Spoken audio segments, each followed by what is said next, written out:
அப்பா பேர் என்ன பேர் தெரியுமா? யாராவது சொல்ல முடியுமா?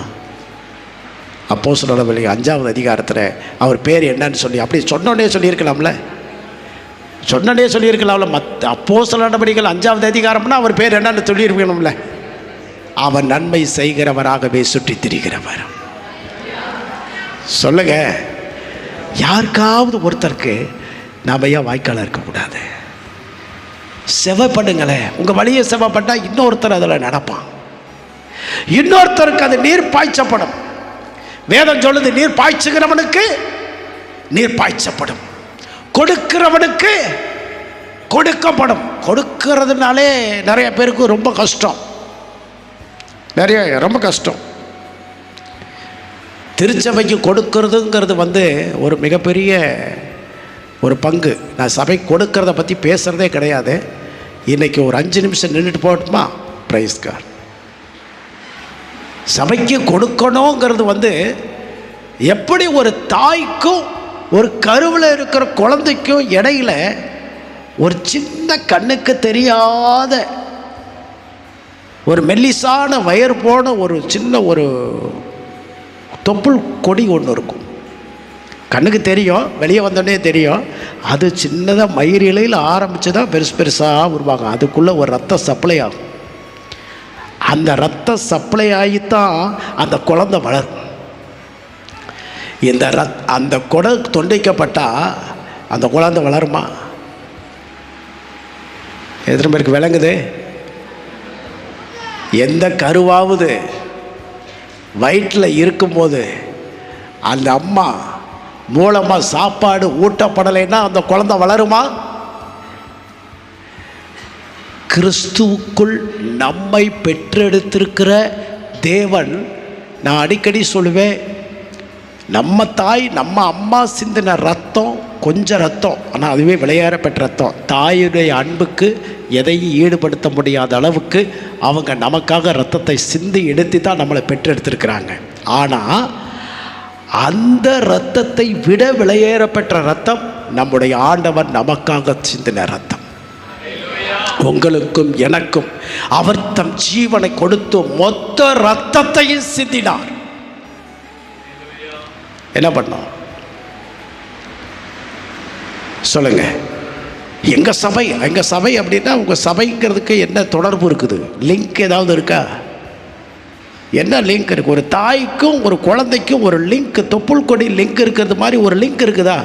எங்க சபைன்னு எப்படி சொல்லுவீங்க? என்ன தொடர்பு இருக்குது? அந்த சபை வளர்ச்சியில் ஏதாவது உங்களுக்கு தொடர்பு இருக்குதா? இந்த சபையினுடைய காரியங்களில் வளர்ற காரியங்களில் ஏதாவது ஒரு தொடர்பு இருக்குதா? என்ன தொடர்பு இருக்குது? எதுவுமே இல்லை. இந்த கிணத்து தவளை மாதிரி தான். என்னது இது? மற்றவர்களும் கொடுக்காது, தானும் ஒழுங்காக ஜீவிக்காது. கிணத்தலைமை எப்படி கட்டும் தெரியுமா? யாராவது சொல்லுங்க. கிணத்தலைமை எப்படி கட்டும்?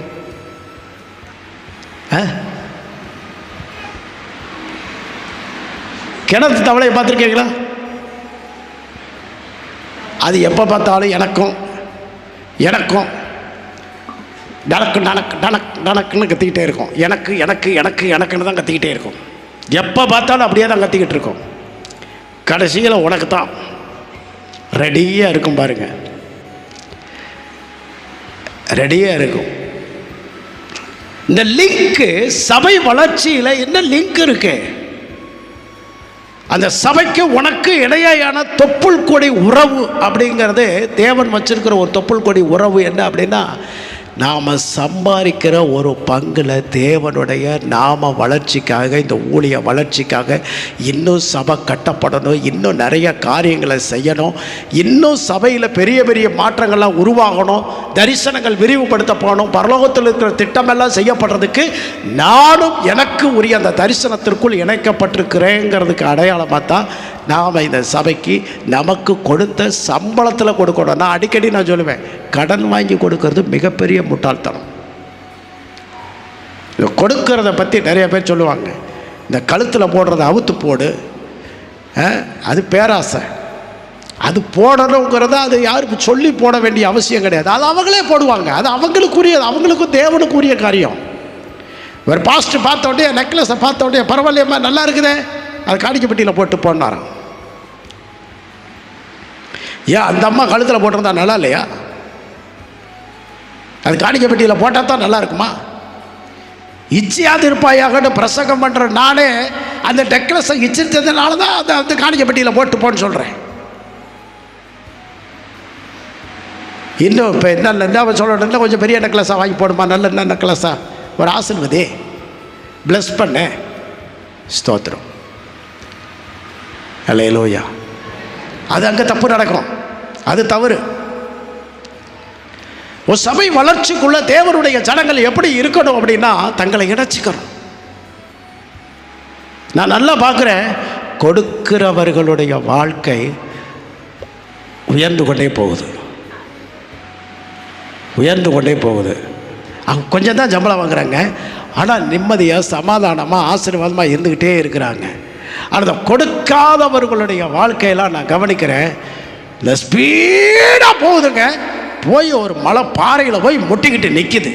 அப்புறம் அதுக்கு பின்னால் வந்து பார்த்திங்கன்னா பின்னாலேயே எடுத்தால் பின்னால் ஒருத்தர் வந்து நிப்பாட்டிக்கிட்டால் அல்லது பின்னால் ஒரு பாறை வந்து நிற்கிது, ரிவர்ஸ் எடுக்க முடியல, என்ன பண்ணுறது, யாராவது தூக்கி எடுத்து ஹெல்ப் பண்ணுங்க அப்படிங்கிறது மாதிரி ஒரு சூழ்நிலைக்கு வந்து முட்டிக்கிட்டு நிற்கிது. நான் சொல்கிறேன், தேவனுடைய வழிநடத்தில் பிடிச்சிக்காங்க. கர்த்தருடைய ஆசீர்வாதமே ஐஸ்வர்யத்தை தரும். நான் சம்பாரித்து என் சுயத்தினால் முன்னேறுவேன்னு சொன்னீங்கன்னா ஒரு கட்டத்தில் செக்கு வந்து உங்கள் கண்ணுக்கு முன்னால் நிற்கும், உங்களால் தப்ப முடியாது. நான் சொல்கிற செக்கு பேங்க்கில் மாற்றுற செக்கு இல்லை, இது வந்து செஸ் போர்டில் ராஜாவுக்கு வைக்கிற செக்கு. அந்த செக் மேட்டு வச்சுட்டாங்கன்னா ரொம்ப சிக்கலாகி போயிடும். அதனால் என்ன செய்யணும்னு கேட்டிங்கன்னா, என்னுடைய பணத்தில் சாத்தான் எந்தவித அதிகாரமும் கொள்ளக்கூடாது இல்லையா?